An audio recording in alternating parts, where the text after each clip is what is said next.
Welcome to the Funny Books and Firewater podcast. Each week these idiots pair cocktails with comic books. You can find the cocktails, drinking game rules, and playlists on the blog at funnybooksandfirewater.com. While at funnybooksandfirewater.com, you can also find a drinking game rule to play while you listen to each episode. You can follow us at Firewatercast on Twitter, and Funny Books and Firewater on Facebook and Instagram. This is episode 151. Criminal, Last of the Innocent. Part of the Brubaker and Phillips team-up month. We fake our own deaths to have new identities and be full-fledged members of House Demir. So we fake our own deaths, and then we had to fight some shadow horror in a giant room full of mirrors. And then we attended an auction in which we slept someone who was selling essentially a knock list of Demir agents.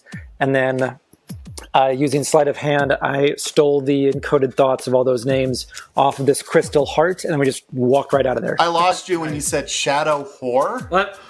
Horror. Horror! Let That completely changes things. Let me know when you get gangbanged by slivers. Ooh, yeah, we have not encountered slivers yet, but I will let you know. So yeah, I just heard shadow horror, and I'm like, huh. Is that like a Game of Thrones gone bad event? No, shadow horror essentially started as someone's shadow and then became a corporeal form that we had to fight. And then sort of lashed out at us with Slender Man-like tentacles. Okay. Yeah. Cool. So Todd, I also point out, I think I'm starting to understand why we never got into D&D. That's way too much shit for me. Oh, is that? That's actually more like Magic the Gathering. Yeah, and lore. it sounds like a lot when I'm just saying names that you don't have any context of, but if you actually do get into a campaign, or it starts out small and you introduce it very slowly, so it's not like it's all coming down at you at one point. What's interesting, I did Battletech back in the day. Fucking nerd. Mm-hmm. I know, right? And I kind of did that for a little bit. It was like the only time my older brother was ever cool to me is I participated in some of his Battletech things. And I got back out of that. But I never really did D&D. I played the first Baldur's Gate, but never played a sequel or Icewind Dale. And it just kind of didn't happen for whatever reason. Yeah, I got nothing on all of these names. So I got nothing. So I know where to nod in the right spot, and So I'm pretty good at. I know where to nod and sound intelligent, but I have no idea. The farthest I've gotten is the deck building game that I bought from DC that I introduced Jason to. Jason, have you bought your copy yet? I have not. The annoying part is that there are like 5 or 6 different core games apparently, and then there are another 12 expansion packs that can each kind of fit into those. It's odd to know which one to go into. The main core set is just called the DC deck building game. Right. It's That's the what blue I box. Then you get into Heroes Unite and Forever Evil and Teen Titans are the other core sets. And they're about to release, I think it's a new core set called Rebirth. Which will probably update the rules and change the rules. Again. Yeah. So I'll definitely dive into that. I just don't know exactly which core set to get. Huh. You know what we could do out of being nerdy, since we're not actually talking about anything useful right now. This is useful. Yeah, well, no, when Maya comes out to visit, maybe we'll have to play a game. I'm going to bring my whole big box of everything. So if we want to try out a couple of the expansions, we can definitely do that while I'm out there. I'm working overnights most of that week, but we'll see what happens. Depending on when you want to play, we can maybe make something work. Well, there's the couple of days where we're not going to any of the parks that you could do something with us during the day. You know, except for sleeping. Who needs to sleep? No, you don't need sleep. Welcome to episode 151 of the Funny Books and Firewater podcast. This week and this month, we are starting our month of Ed Brubaker and Sean Phillips team up. Just out of curiosity, okay, so who here has read Sean Phillips and Ed Brubaker books before? I know Todd has. Yeah, I'm raising my hand. Yes, Mr. Maya, have you? Maya says I. Okay. Mr. Jason, are you new to it? I am new to it. Well, cool. Then that's great. So basically, actually, let me pull up my actual agenda so that I don't get completely off course, because I was editing a previous episode. I don't know if you guys remember this, but you guys gave me a royal ration of shit for not being able to say Donovan. And I was so tired. I was like, at the time, it didn't even occur to me what was going on. And I'm editing and I'm like, holy shit, you guys went off on me. What episode is that? It's the episode for Titan Teens or Quantum Teens. Quantum Teens are go. Quantum Teens are go. I couldn't say the name of the author or the artist, and I was just so sleep deprived at that point in time. That was one I think I was running purely on energy drinks at that point in time. So, anyway, so last. Hey, Brian. Yeah, Brian. Want to bang? I have one right now, actually, but Oh. If it's from you, Maya, I'll always take it. Actually, that sounded way worse than I was intending. No, yours about. Okay. Well, so Last of the Innocent is part of the Criminal line, which is a book of each trade is essentially an individual story with the exception of Lawless and I think it's Sinners, right?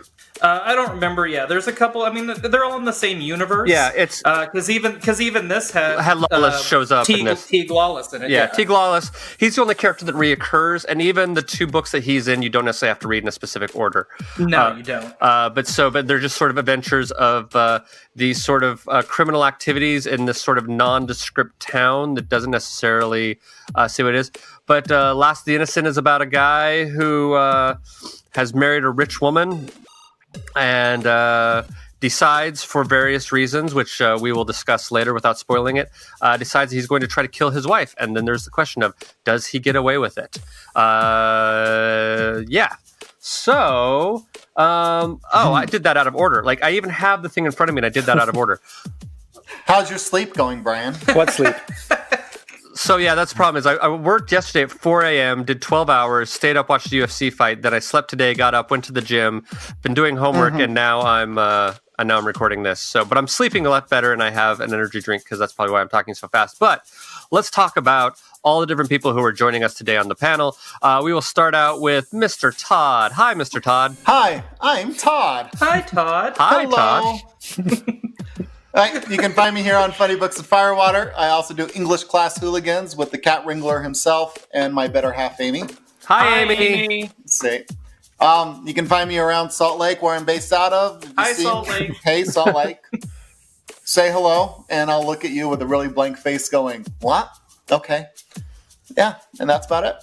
Also in Utah, we have new with fancy comic books that just barely arrived as we were recording, and we edited around it. Mr. Maya. Hi, Mr. Maya. Hey, hi. I'm Maya. You can catch me here, but you knew that because you're listening to me here. That's about it. You can find me on Twitter, Instagram, at Mr. Maya on Twitter, at the Mr. Maya on Instagram, because some fucker already took Mr. Maya and doesn't use it. Yeah, that's it. Come yell at me. So my question for you, if we catch you here, what is your Pokemon sound? Mr. Maya. Like Mr. Mime, but it's Mr. Maya. Mr. Maya. And then we need to figure out what evolution stage you're in. This isn't even my final form. It isn't even your final form, is it? I might have to sample that, actually. Okay. I'll sample you. Also in his final form, we have Mr. Jason. Hi, I'm Jason. I'm an unemployed writer in Los Angeles. And as part of my past work, you can see me as a VFX producer on an NBC series that starred Eva Longoria called Telenovela. Oh, I remember that show. Yeah. Yeah. I still don't think that matches up with taking a piss. It does not. It really does not. No. Although my name isn't in the credits next to that, so it's, Really? Yeah. So many credits in the movie, that would be a great one to have. Guy took a piss next to the Just director. slip it right in yeah. there. And some guy that took a piss next to Chris Nolan. That would actually be really fun. Yep. Oh, that's all of us. Hi, and I'm Brian. I'm a sound designer based out of Southern California. I'm going to be doing some shows in Lyric this summer, so I'll be in Utah. I'm pretty certain I'm going to be doing some panels for FanX. More details on those to come, but I think that's a fair guarantee, and when I have more details, you can double check our website, whatever. And just a bit of house cleaning. Part of the reason why these shows suddenly sound different is because my old laptop fucking died, like way dead. Like, I'm hoping at this point in time that I can salvage the hard drive to pull off some of the recordings, so hopefully you guys get all the episodes. So it's not even just the Wi-Fi card. Oh, no, it went down hard. Like, it was bad. So I was expecting a joke there, Maya, and nothing. Okay. Sometimes the easy ones aren't worth it. He is too distracted with his new shiny book. Okay. No, sometimes the easy ones aren't worth it. Okay. Easy ones. Oh. I will say, when my wife's laptop went down, I got that, Maya. her SSD is what died, and it was done. Mine was I think the motherboard is what looked like it. So it's stating that the hard drive is bad, but I'm hoping that I can salvage it and put it in external and still pull the recordings from our live show in Utah. Otherwise, if I wasn't able to do that, I am sorry. Last week's episode sounded really weird because what we would have had to use, I know those tracks already off the top of my head. I haven't edited it yet, but knowing what I would have had to done, it probably sounded pretty weird, and I'm sorry. So jumping into what we have this book this week, I've already done the introduction because I already did this out of order, and I'm talking very fast because I'm on a lot of caffeine, so this will be fun. And we're on attempt number 2. We are on attempt number 2. I'm gonna pull the curtain. I know we are on attempt number 2. Let y'all We've know. had some technical difficulties. We had some timing issues because some of us had the correct time, and some of us, the one being the host, had the wrong time in their phone, and then had told other people the wrong time. Sorry, Maya. He even made me feel bad because I showed up at the right time, and Maya's like, "Dude, you're here like an hour and a half early." It's just I just want to hang out, man. Right. No,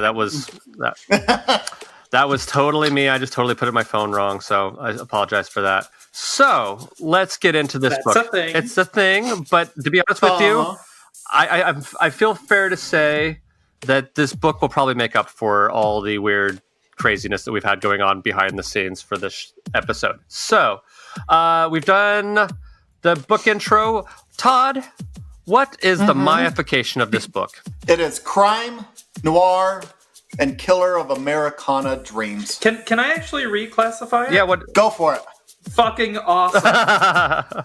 Well, there's also that as well. But yes, that will lead into a different segment coming up, Mr. Mayo. Don't jump the gun on the votes. I do what I want. bitch. So let's jump into drinking games then, kids. So for my drinking game rule, I'm going to call it Under the Influence, which is every time drugs or alcohol are mentioned, take a drink. That happens a lot, especially with... That's mean. It is a little bit mean, but that's how it goes. Jason claimed the one that I think everyone else was thinking of, so let's go with that, Jason. Jason, what is yours? It's called Blast from the Past. Take a drink whenever the story goes from the present to the past. See, my title for that would have been, Ed, stop ruining the Archies. Don't spoil it yet. Well, that's my drinking game would spoil it. Well, then what is your drinking game, sir? The same show, Daddy's Archie. Basically, anytime you realize, holy shit, these are fucked up versions of the Archie characters, take a drink. Yeah. Mr. Todd, I'm curious as to where you're going because all you sent me was a title. I don't know what the actual rule is. So what is the actual rule? So the title of it is, I feel bad, but that's not going to stop me. So every time the main character is about to do something douchey and terrible, going, I feel bad about this, but, shit's got to happen. You need to take a drink. So as we go into this, you've got this character that does a lot of shitty things. And he's like, I kind of feel bad about it, but not enough to not do it. Okay. To not do it. To not do it. Well, that's right. And he's not here. He's stuck in Idaho with shitty Wi-Fi. So we'll save for him. Poor Adam. I'm sorry. So Adam's rule was going to be that shit will kill you. Anytime someone is smoking, take a drink, which is ironic coming from him, but I'm not going to get into that. Yes. So let's roll into votes as to whether or not we think it's worth you, our dear listeners, hard-earned time, money, and effort to go and read this book. Mr. Maya already spoiled his vote, so let's go with it, Mr. Maya. What is your vote? Absolutely, yes. Okay. Mr. Jason? I'm actually on the fence. Really? Okay. Yeah. Okay. I'll be very curious to hear your analysis then. Mr. Todd, what is yours? Yes. I'm a definite yes as well. And this is my second time reading it, and I enjoyed it thoroughly. Well, then let's roll into playlists. So here's some songs for you to listen to while you decide to read this book. Mine is a blatant ripoff from Shawshank Redemption. So mine is If I Didn't Care by the Ink Spots. Mr. Todd, what is yours? So I settled on Space Lord by Monster Magnet, but I was also waffling on doing Woke Up This Morning, the theme song from The Sopranos. Nice. I can see that as well. Mr. Jason, what is yours? Mine is Raymond Scott's Naked City, which is sort of a jazz noir themed score song. Okay, and Mr. Maya. Mine is Sugar Sugar by the Archie. Which is also a really good choice. I like it. And then I'm also going to add Summer Wind by Frank Sinatra because it's actually mentioned in the book. Good choice. Oh, good choice. Okay. That's a great song. Here, I'm going to add that in real fast. So my new human I've got, every time she's being fussy and I hold her, in an effort for a union thing, is I play Frank Sinatra. Uh-huh. So the idea is when she's older, she will equate me with Frank Sinatra and vice versa. Okay. So as it goes through, every time she hears Frank Sinatra, she'll think of her dear old dad. And I'm like, yeah, I'll go with that. You know what you're doing, too, is you're setting up to have her cry at her daddy-daughter dance at her wedding. When you do something like to a Sinatra tune, that's basically what you're setting that up. I'm pretty sure that's the ultimate goal. That is the ultimate goal, to make your daughter cry at her wedding. That's right. That's what all parents really get into the business for. Oh, yeah. That's right. Crying and embarrassing. Yeah. And, with this day and age of digital pictures and the ease of that, it's like the pictures of the couple growing up on individual. There's just going to be like a 5-hour photo thing. By that point in time, will be downloaded in everyone's brain, and people will be like, I didn't need to see all those baby photos. Don't give a shit. That's right. I already saw them. I have That's exactly right. Dude, I haven't posted since she was born. Wow. Also, just to throw in there for you, Adam was going to show his inner punk rocker and do "Wasted" by Goldfinger as his song. So, cool. I mean, we've gotten through all that, but does anybody have any final warnings? I'm kind of looking at you, Jason, for this before they go and read this. I'll leave my thoughts until after intermission. Okay. Does anybody else have any final warnings? No, I think you're good to go. I mean, don't give it to your young kid. Yeah. Or do. Depends what kind of parent you want to be. I will mention this. If you go by this book, it will say volume 6, depending on which publication you get version of it. All the criminal books are individual stories, so as I think we've said earlier, they can be read out of order. So yes, we are reading number 6. Don't stress that. You can read them in any order you want, so don't feel like, oh, I need to know the backstory of all this. You really don't. This is its own individual thing. So it's kind of like HBO's True Detective crime anthology? I'm going to take your word for it, yes. Yeah, each season is its own storyline. Yeah. Okay. Yeah. Or American Horror Story. Mm-hmm. I mean, American Story has some crossover, and this one has a little bit crossover as well, but American Horror Story's crossover is a little more in depth than this one is. Well, so then what we will do is we're going to take a little bit of a break. You're going to get to listen to an ad from one of our lovely partners on the Hello Sweetie Podcast Network. Hello, Sweetie. Hello, Sweetie. Which we've been on for quite a while, but we never mention it. We play ads. We do, right? but I'm trying to be a little bit better about being a good partner. So I'm sure it's a lovely show. I don't know which one it is for this month because they tell me at the beginning of the month when I edit these, and we record in advance because we have lives. Hi, Charity. Yep. Thank you. So, and the funny thing is what the way this is so behind the curtains, it doesn't really matter. Is there's like a Facebook page where they update all that information, and I never fucking go to Facebook. So what happens is Todd or Adam sees it on Facebook and then texts me. So it's like this weird sort of smoke signal kind of thing. You have a guy for that. I have a guy for that, and that guy is Adam. So. So we will see you on the flip side. While we take a break, here is a message from one of our fellow Hello Sweetie Network podcasts. When you have kids, it's almost impossible to find time to catch up on all your geeky obsessions. Comic books, TV, movies, games. We get it. Geek Parenting Podcast understands your pain, and we are here for you. We're geeky parents just like you, and we come together once a week to talk about what it's like to raise your little geeklings while staying true to your fandoms. New episodes every week. Find Geek Parenting Podcast wherever you consume your podcasts. Follow us on social media at Geek Parenting Podcast. Sorry, Stefan. Okay, who wants to do the book summary? You can't say it till after I've fucked it up. Fine, I'll do it. I was going to fight it, but I'm like, this is an easy book to do summary for. I'm not going to fight it for it. Fuck it. Okay. Know your lot in life. I know. Fuck it. I'll do it. I just feel like I talk so much on these shows. You know what I mean? Like No, it's great. No, like I feel bad because like if people think I'm annoying, then this is gonna be a fucking terrible episode because I'm talking a fuck ton. Oh God. Okay, cool. So, Last of the Innocent. I'm going to probably get these names a little bit wrong, but the first one is a guy named Riley Richards, who is essentially Archie Andrews. See a connection? Yes, there is. The alliteration carries forth. Carries forth. So he's a guy, lives in a big city, they don't really say which, and he's going home because his dad has fallen, is in the hospital, has to have surgery. So he goes back to his hometown, which he hasn't been there in a long time. He gets picked up. 5 years. 5 years, thank you. Yep. Do you want to do it, Todd? No, keep going. Okay. I'll just put stuff in as I you're thought going. I could get out It's of it. great. I thought that was shit. Okay. Anyway. No. So he shows up. He's picked up by his gal pal Lizzie. Lizzie, yes. Lizzie Gordon, who could also let's see, who's she the Archie version of? She's Betty. She's Betty. Yes. Okay. She's Betty. Archie married Veronica in this version of it. His wife is not there, but will show up later. You'll see her. Their jughead is a guy named Freakout, is busy at a meeting, which is actually an AA meeting. And so he can't necessarily come pick him up because Freakout has been in rehab for quite a while. So, unfortunately, Archie, actually, no, sorry, I should call him Riley's dad. Riley's dad dies. His wife only comes out for the funeral, and you start to learn that Riley.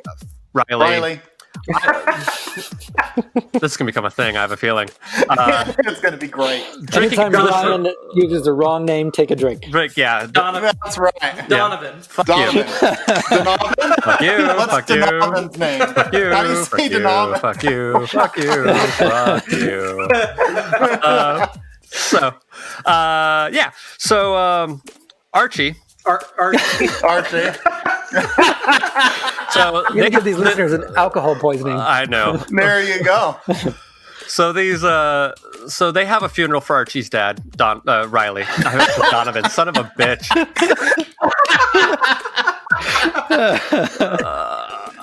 See, okay. Anyway, Keep going. so his wife shows up, Veronica, aka Felix, which.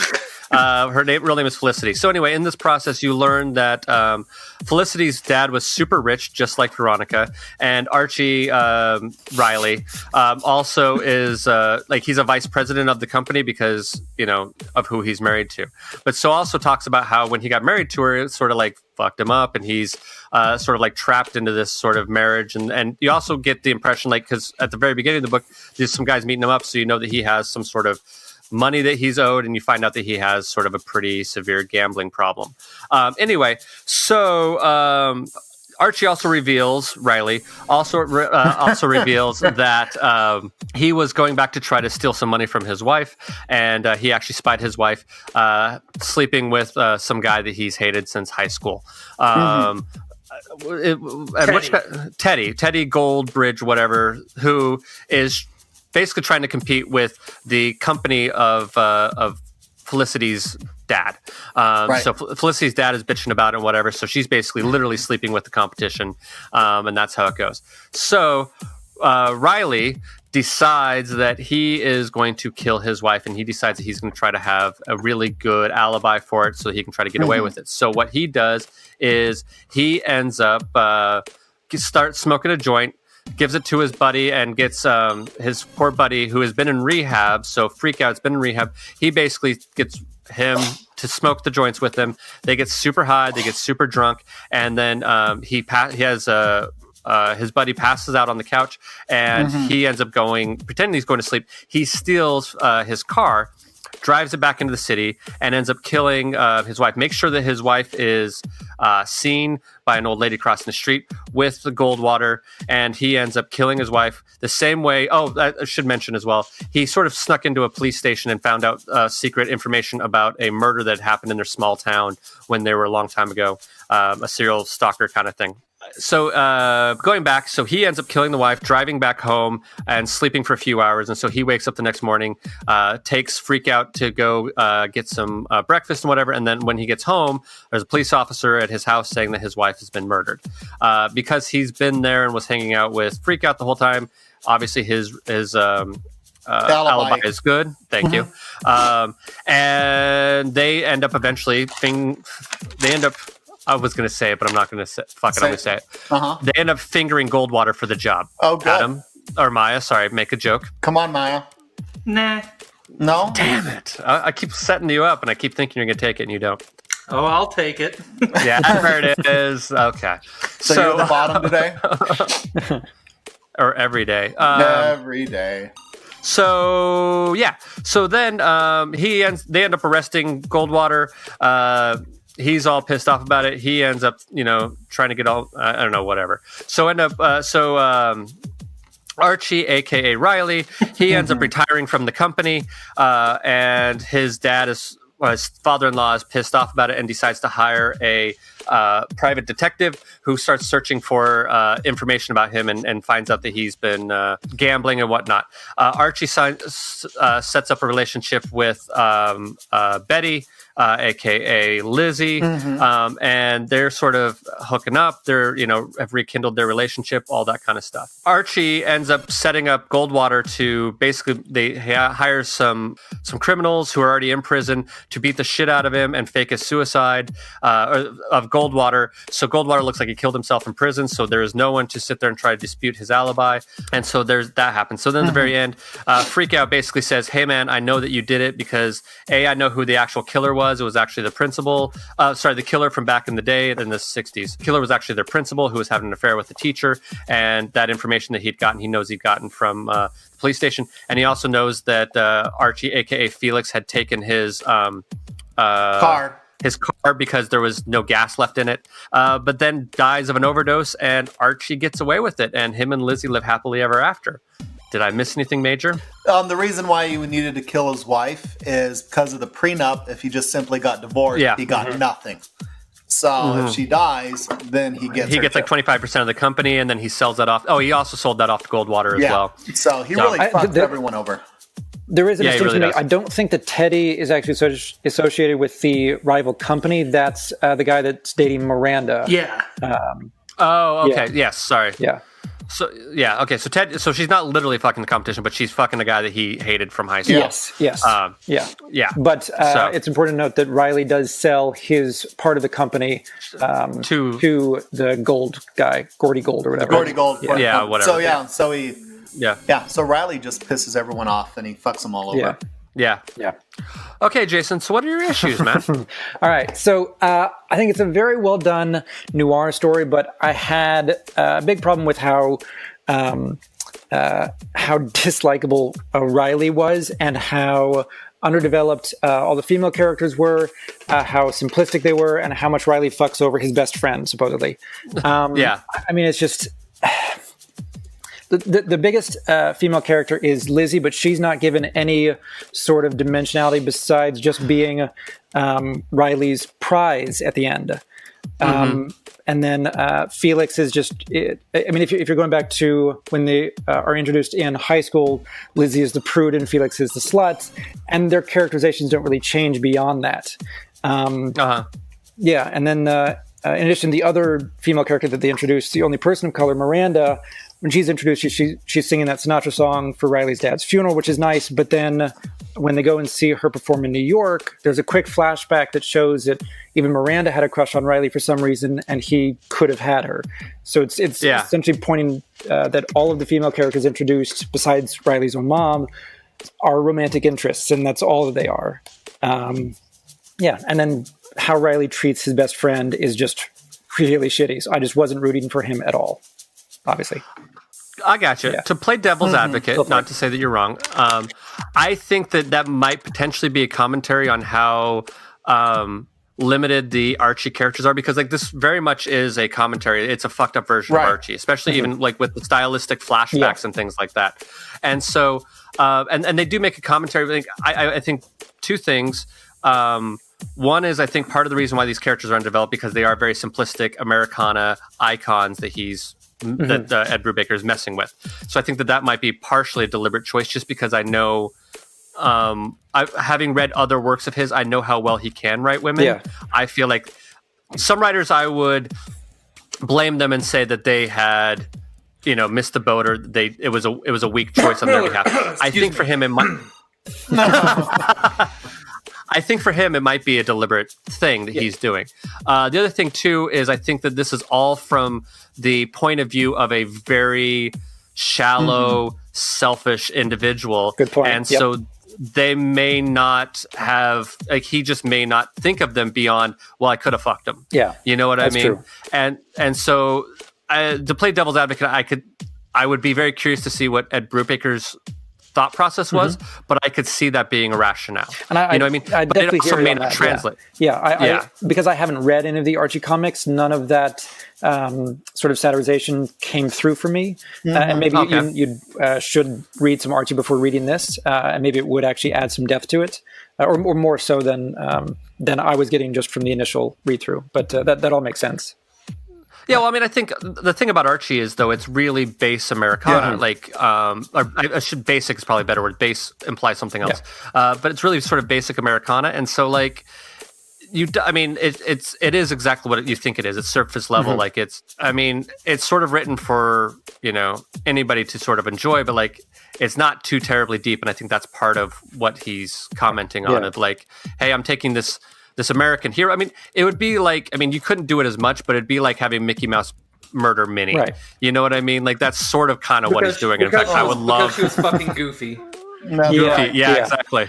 I hear that completely. Which actually, if Ed Brubaker were to write that, I would love the shit out of it. Because what I find really interesting is you've got Riley, and everything dwindles. It's resentment is at the core of everything. So Riley gets the girl. The girl's dad is resentful that she married down and he wasn't well bred. And then so he's got the job, and he's given the job by his dad because he married the daughter. But the dad is resentful. Then he becomes resentful of the dad as I only have this. The prenup is just resentment all over it. And she's like, it's just a thing. Yeah. So he has a job and he's doing okay. And he says, hey, we're not losing money. We're doing okay. And yet the father-in-law is never going to be happy with him. So it doesn't matter what he does. He's like, well, if it doesn't matter what I do, then fuck you. And he really gets into this mode. And then you've got Felix, who goes, we call her the slutter, everything more adventurous, but she gets bored as much as she does. So she's going and she's resentful of Riley.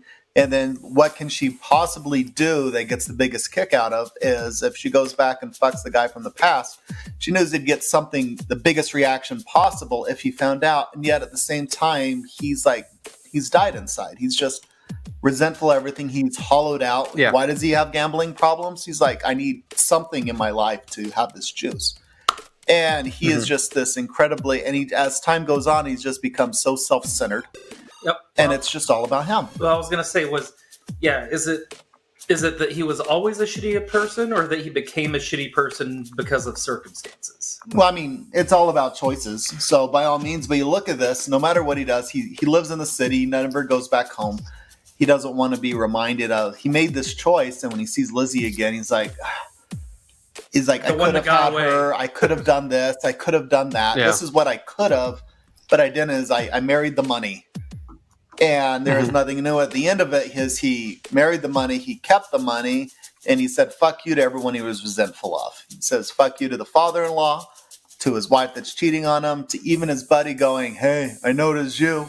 I might be the visible fuck up, but I know you're the one who's really a bad guy. He says, well, fuck you too. And then you have Lizzie, that's the innocent one in all of this. And she's going, oh, I'm getting the man of my dreams. He's like, oh, I see this wonderful new start. And now there's no resentment here. And the biggest victim of all at the end of this might be her. Lizzie having absolutely no idea. Here's this guy I grew up with. I think I know that she has no idea at all. Agreed. And it is, I mean, it's truly tragic. And as I'm reading this, and I Mark Waid helped relaunch the Archies, and I have every trade of Archie out. And they really are the new Archies are great. Fiona Staples does the first trade there, and really you should read those. They are fantastic. Yeah. But as you're going through this, is you're watching this guy, these things happening, and he's going through, and he gets away with it. It's like, oh, he's going to get away with this. Then you see this glimmer of hope, the private detective going through here, and Riley's no dummy, and he uses it to his advantage. And there's his idea is the system and the rule of law will uphold. And he completely subverts it. And at the end of the day, he's just, he walks away. And he keeps talking like, I kind of feel bad about this, but I'm going to do it anyways because I think I can get away with it. And he does. Yeah, it's sort of like a disappointing almost ending because I think he is an anti-hero and not even necessarily an anti-hero. He's an asshole. And you want he is an asshole. He's a bad yeah, guy. you want to see the final scene of this him being walked to the electric chair. You know what I mean? Like that's what you want to see. And justice be done, and there is no justice. Yeah. Which so this is going to get a little bit weird, but like when I was in school, one of the things that they always pointed out to us in script analysis, and I'll bring it into this, and maybe Jason can attest this, is what does the title mean? And because here's the thing is that the title is The Last of the Innocent. Is The Last of the Innocent, in this case, is it the reader who now has had Archie, the most innocent comic book in the world, now sort of sullied for them? Or is it, who is the innocent in here? They're the last of it. I'm just kind of curious as people's thoughts on that. Well, that title itself is actually a play on a book called Seduction of the Innocent. Okay. Which I know. Hang on, it's the comic book published in the 50s. Yeah, about how comic books were bad for kids, and they were going to corrupt kids, and that's so the comic code and stuff. That's what it came out of. Yeah. So you've got this, and by first reading, I would say Last of the Innocent would be Lizzie, right? Because she's the only one not involved with this, and she doesn't seem to be a fuck up in any way. But you've got Riley with all these other people. You can argue was any of them deserving of his actions?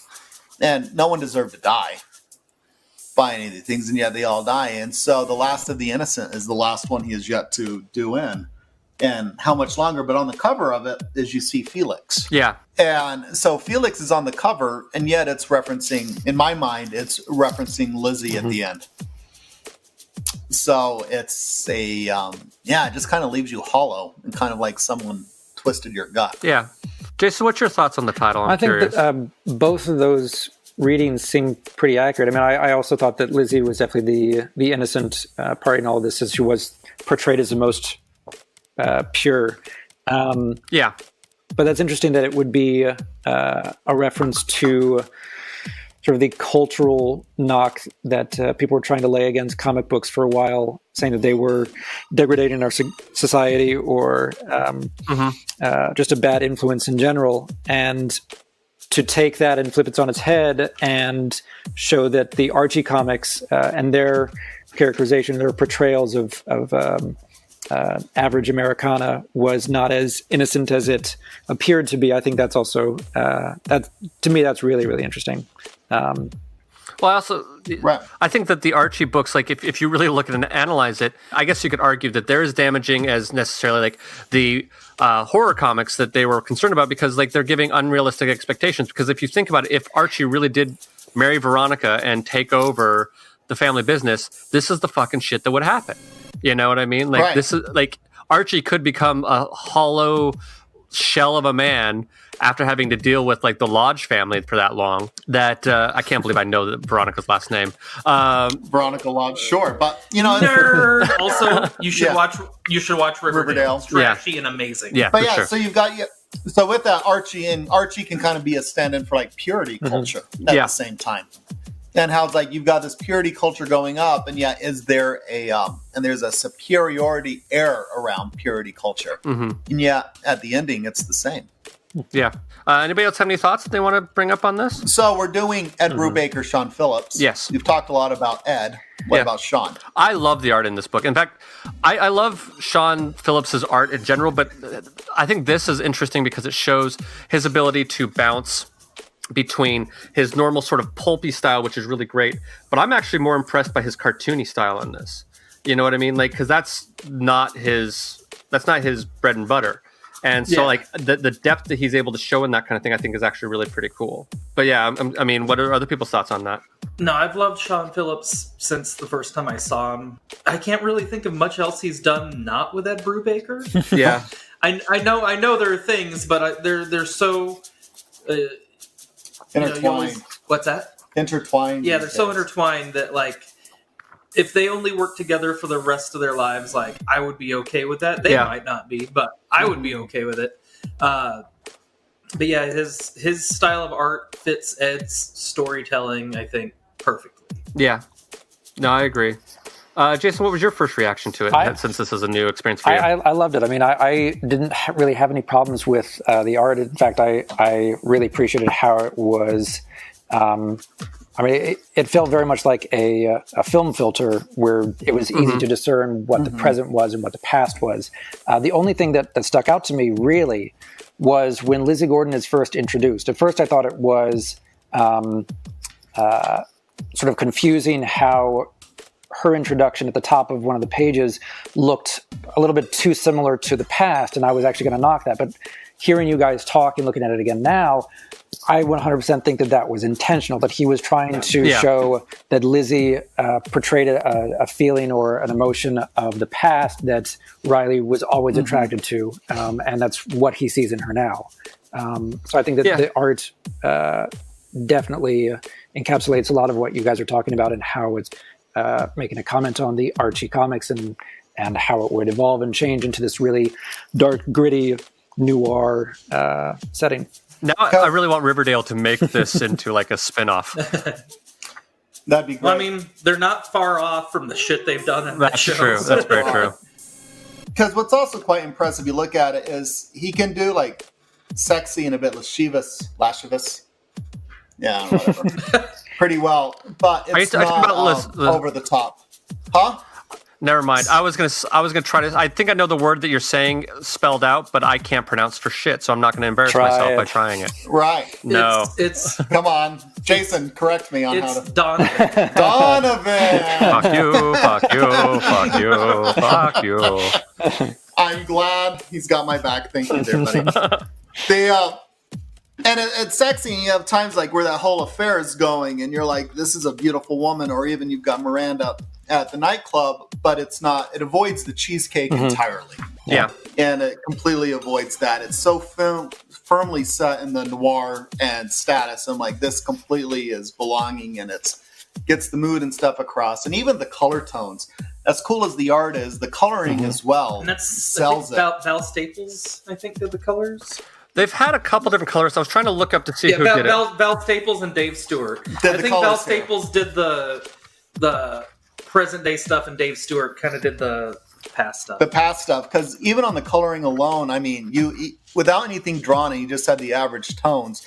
Is the past is brighter and blocky, and it's just right there. While the current is it's muted and dark, and it's just lots of harsh shadows. It's got this worn out feeling to it, and it's just going there. And so the style changes of the drawing and the line, but the coloring every bit as much, and the tone of everything. So it does a wonderful job, and yet they're so different from each other, but not jarringly like they don't mix.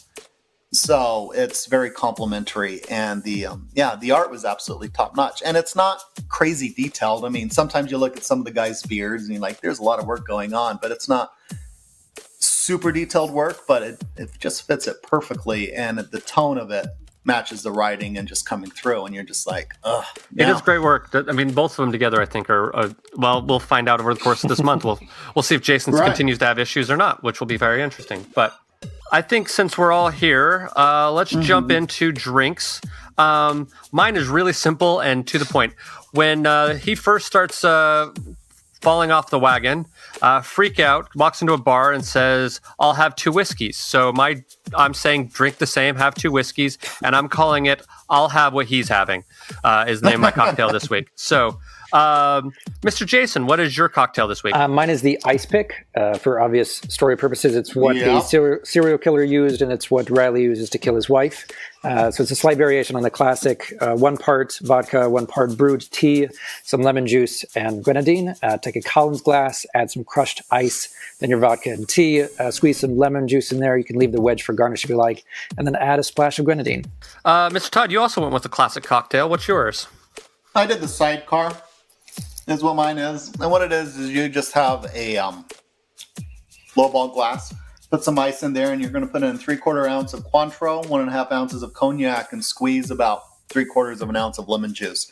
Just stir that gently in there for a little bit, and then you just go ahead and sip that guy. I'm going to throw in Adams real fast. He had one called Big City Living. It was 1.5 ounces of rye whiskey, 3/4 of an ounce of dry vermouth, and 3/4 of an ounce of pineapple juice. You add all that to the shaker with ice, shake the shit out of it, and strain into a chilled martini glass and garnish with a lime peel. And Mr. Maya, I thought your drink sounded really interesting. What is your drink this week? So mine I found I can't even remember. There was a company that was promoting it, and I'm just going to give you you can use generic whatever types of these. They were having you use their names, their name brand stuff. But my drink is called the Small Town Dirty Girl. It is 1 part bourbon cream liqueur and 1 part root beer, and you just combine the 2 parts in a glass together and enjoy. Ooh, I like that. Interesting. Yeah, it sounds really interesting. Really good. Yeah, definitely have to try that one out for sure. The other one that's really good, I don't know if you've ever done this, Jason, but if you take Not Your Father's root beer and you add a shot of rum chata, I have. It tastes like a root beer float. Yep. That's really good. Great. Yep. Yeah, that's some tasty shit. Rum chata. Cool. Does anybody have any parting thoughts before we go into final grades? So, Criminal is an anthology series. They're doing it again. Yes. Yeah, there's the current ongoing. There's a current ongoing, and they restarted with number 1 because who doesn't want to buy a number 1, I guess. Well, it's also a different publisher now because I think they switched their contracts with somebody. I can't remember. They're with Image. They're with Image, yeah. Because my book is actually published by Icon. The copy I have of this book, at least. So. Sure. And all the ones I've got the current run of it, and everything I have is published by Image. Oh, really? So they republished it. I think Marvel just closed up the Icon imprint. I believe you're correct. Did. Yeah, they just closed it up and released it all back to the owners and said, good luck, at least for the most part. It says, do what you want. So mine's all Image there, but they've got that going on again. And they have some other things, but it's an anthology series, so it's get your foot in. And one of the great things and challenging sometimes with comics is continuity. The amazing thing about comics is continuity, and the shittiest thing about comics is continuity. Yeah. And it can be, if you're into it and you're doing it, it's amazing and awesome. But if you're an outsider looking in, it's like, where the fuck do I start? I don't know. And what I tell people with that, just pick up what you like. If you have any questions, we have the internet now. You can look it up. It's not that hard. But it's still a It challenge. can feel daunting, but it really shouldn't be. Yeah, right, but I mean... it's definitely that impression of where this has been going on for 80 years. What do I do? That's what I did. Like when I got into the JSA, I just picked up. I started with like issue 50 something. Sure, but it can be like, do I start with 50? This feels wrong to start at 50. It does for a lot. I mean, I agree with that. Whether or not it is, but you look at it and it feels wrong. Yeah. So the wonderful thing with the anthology, or the other challenges with Marvel, is everything's a number 1 every 6 months. Yep. Yeah. And that has its own problems there too. Yeah. Well, that's part of why they do that. You can start with number 1. It's easier to start with number 1. Sure, and they also instead of issue 13, so they might do 12 issues and then restart at number 1.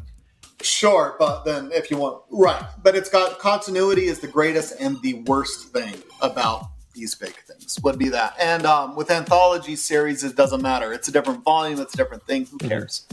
And that's kind of great. So I'll be that there. Yeah, one thing we did miss that sort of ties together, I don't think we talked about, is Lawless is this bouncer at a gambling hall. He's the one that Felix uses to sort of hire the criminals inside of the prison to beat up and murder the guy. He's the only really reoccurring character within the criminal series. There's 2 books of his. Well, and he's not even the one that really recurs. It's his. I think it's his brother, Tracy Lawless, is the... Oh, is it really? There's 2 Lawlesses, yeah. Yeah, okay. But there's a book called Lawless and there's a book called The Sinners that are focused on one or the other of the Lawless brothers. But so like that's the only thing that ties this into the other criminal books, and obviously it really has nothing to do with anything else. You know what I mean? Yeah, if you didn't know it, it has no bearing. Yeah, it's sort of one of those. It was like a Stan Lee cameo. Like you're reading through, going like, "Oh, I know who that guy is," and that was about it. You know what I mean? So and that's good because one of my biggest beefs going through this is there's 2 movies that came out a few years ago near each other that absolutely destroyed and ruined the movie for me. And these 2 movies is James Bond's Spectre and Star Trek Into Darkness. And the writers, thinking they were so smart and doing a fan service, absolutely demolished the movies, and I hate them. There is a point in both of them. In Spectre is you've got the villain going, actually, I go by Blofeld now. And you've got James Bond going, who the fuck's Blofeld? This doesn't mean anything to me. So the whole idea behind of this is the audience goes, ooh, he said Blofeld. But it has absolutely zero bearing within the plot itself. Star Trek goes so far is when he says, I'm really Khan. The crew goes, who the fuck is Khan? And they have to go to old Spock and goes, Khan was a bad guy in my timeline. Like, oh, a bad guy? I guess we'll take care of this bad guy. But this huge emotional pivoting moment going through here to make the crowds go, ah. The crew or the other cast members going, this doesn't mean anything. Mm-hmm. And it absolutely, everything else, it just ruined the movie. I mean, yeah, lens flare aside, it destroyed it. So it was absolutely failure in writing. What helps and is good is if there's things you can make nods to the past, and if it's additive only, that's great. But if you're expecting that to carry weight, and if you don't know it, it means less, then that's a true failure in writing. Would be my opinion. Yeah. Yeah. Anybody else have any final thoughts before we go into final grades? I am Khan. Yeah. Mr. Jason, you good? I'm good. Well, then let's jump into final grades. So for self-contained, we've sort of just discussed the shit out of that, but we'll jump into a grade for it anyway. For self-contained, what is your grade, Mr. Todd? I'm going to give it a B, because what's interesting, the story in itself was well, but the knowledge needed to help appreciate it from talking with Jason about this knocked it down a bit. So a B. I will sit there with your B, and I think for same reasons. Like, I think I would have typically gone for an A, but I think I didn't think about the fact that you probably need to be at least a little bit aware of some Archie books to sort of appreciate this. And the book, The Seduction of the Innocent. Yeah. Well, that helps to know what the title means, yes. I mean, well, I didn't... it helps to with the themes of the story as well. I guess you're right. Yeah, no, I guess you're right. Well, Mr. Meyer, what's your grade? I was at an A, but you two have convinced me to also say B now. Okay. And Mr. Jason? I'm also following in those footsteps. I even though I wasn't as much a fan of it as you guys were, I was going to say it was self-contained, but after the discussion and the fact that there are so many outright references to the Archie comics and that it builds on that cultural perception of comic books in general, I'll go with a B. Okay. Cool. Then for writing for Mr. Ed Brubaker himself, what is your grade, Mr. Jason? I will say the conversation was very informative for me, and I do appreciate it a little bit more, given all of that additional context.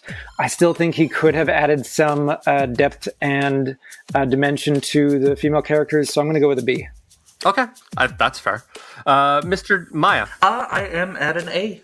It's okay. Of the criminal books, this one I haven't read them in many years, but this one I remember being my favorite and kind of I still really enjoyed it when I reread it today, so I'm going to stick with an A. I'm going to take a little bit of a note from Jason. I'm going to drop myself down to an A-.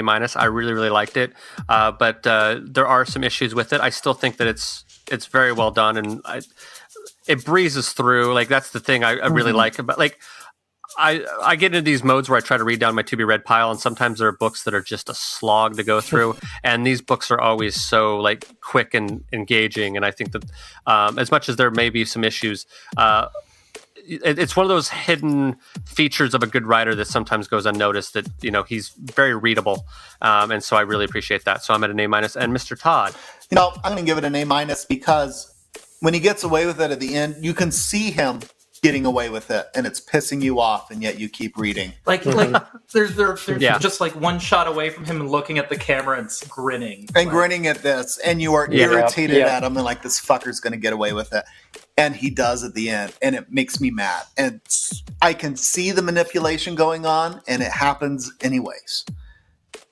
And I think that's a sign of a great writer. Could that also have been deliberate to, like, he wanted you to feel that way? Absolutely. I think he absolutely. Because not every story has a happy ending, and not all bad guys get caught. Mr. Brubaker knew exactly what he was doing, and he's like, look, this is so good. You can see what I'm going to let you know what's going to happen. I'm going to do it anyways, and I'm still going to get the reaction I want. Fuck off.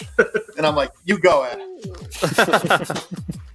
For art, for Sean Phillips, who else did the colorist and stuff like that? I don't have that on my book. Bell Staples and Dave Stewart. Bell Staples and Dave Stewart. Okay. For that art team, what is your grade, Mr. Maya? A plus. Okay. Plus. Mr. Todd? It's an A. They just hit it out of the park. It was exactly it was fantastic and appropriate for the story at hand. Mm-hmm. So it was great. It's an A.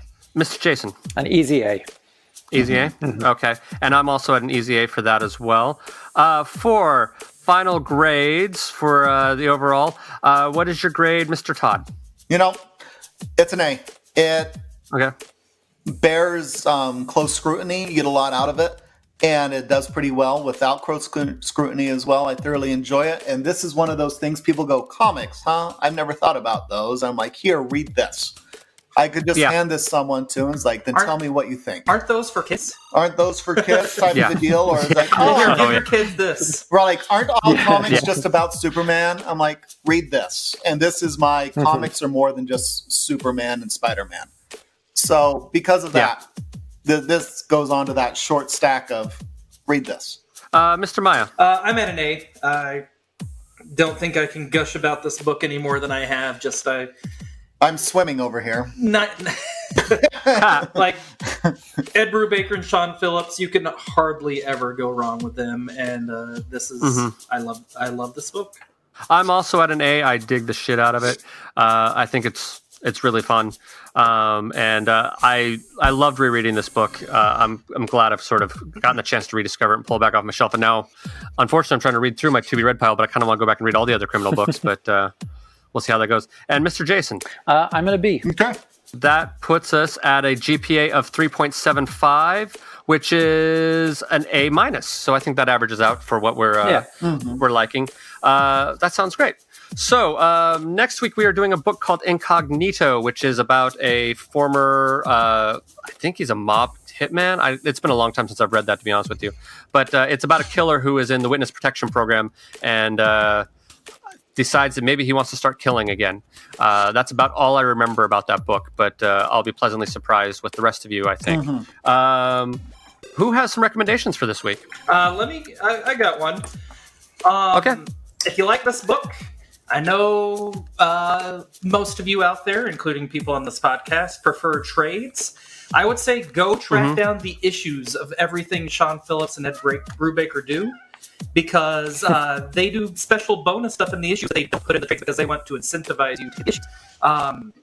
There are different articles and stuff that either they've written or friends of theirs have written about various crime noir stuff, or just anything having to do with the genre. They're like essays, or this is a movie you should check out that you might not have heard of that's kind of fits the tone of the book, and all sorts of stuff like that. But yeah, I would check out the individual issues of anything that they do, because they do it with all their books, and it's all stuff that Ed has said, we will never reprint this. We want to put something extra in there for people supporting the issues. So yeah, it's really cool. There was one, I can't remember. It's in one of the first or second volumes of Criminal, where Patton Oswalt wrote about. There was a noir film, and I can't remember. That sounds cool. And then, right as I had read that issue, it had just come. Criterion had just released it on Blu-ray, and I was able to track it down from the library. And I was like, "Oh, this is a really cool movie." But yeah, it's just essays and articles written by either Ed or friends of theirs about. I think in one of these issues, Dwayne Swarzynski, who had written some Iron Fist and Cable and stuff, wrote about SWAT. The TV show. But yeah, no, it's a lot of fun stuff, and makes it worth getting the single issues. Okay, just useless fact. My copy of this book actually has a foreword written by Patton Oswalt, which is pretty interesting as well. Useless little thing I was to throw out there. I'm going to throw mine in real fast. I recently bought the omnibus of the Golden Age Batman Volume 1, so I've been reading the original Batman comics, and I've been really, really enjoying it. And one thing I found really interesting that I thought I would share is the fact that Batman does not start out in Gotham City. In fact, he starts out in New York City, which is pretty interesting. It's very interesting how the mythology sort of develops in time of that. But I've been reading they're not great, but they're fun. So I can't necessarily sit there and do a lot of them, but I'll read 2 or 3 issues a night just as I'm slowly going through my my omnibus. But really been enjoying that, and I think it's kind of fun to have a little bit of old school history in there in my Batman collection. So, Mr. Todd, a Batman fan as well, what is your recommendation for this week? So what I've got here is you'll often find books being made into movies and movies being made into books and graphic novelizations of back and forth. What I picked up recently was Neil Gaiman's American Gods, Volume 1. It's been made into a graphic novel. And it pretty much, Volume 1 ends just about the same spot as the first season of the TV show. Okay. And for those of you that haven't read American Gods, read it. Agreed. Yeah. In any way you can, consume it. The TV show is a lot of fun and great. The book is amazing. This one is cool too. So, if you're a fan of like, oh, that book was weird but awesome, and I think I liked it, but I'm not quite sure, read the graphic novel too. It's a whole lot of fun. The imagery and the words and everything just play so well together. So it's a whole lot of fun. It's out on Dark Horse. And they're doing 3 volumes total? I think so. I picked up the first volume. I think the first 2 are out. I think the third one is the issues are coming out. But yeah, I think it'll be 3 volumes total. Yeah. Okay. Nice. Cool. Mr. Jason, do you have any recommendations? I do. Actually trying to conflate the two time periods of this book. Sort of dark, gritty noir and high school setting. Was making me think of the movie Brick. I love that movie. That movie is fantastic. Yep. Written and directed by Ryan Johnson, starring Joseph Gordon-Levitt. You mean that hack? You mean that hack that ruined Star Wars? Dude, I even loved Brothers Bloom. That was a great movie too. And Looper is great as well. Yes. Yeah, Looper is really good too. Yeah. But yeah, I think it's a terrific movie, and it's very much in the same mold as The Last of the Innocent. Mm-hmm. Yeah. No, very cool. Awesome. So I think that'll do it for this week. Unless anybody else has anything else they want to say. No, I think that'll do it. I'm good. Cool. Well, cool. Then thanks so much for joining us, and we will see you next week for Incognito. Bye, everybody. Bye. Bye. Thank you for joining us. Please rate us on whatever service you listen on. And remember, at least we're not cinema queens.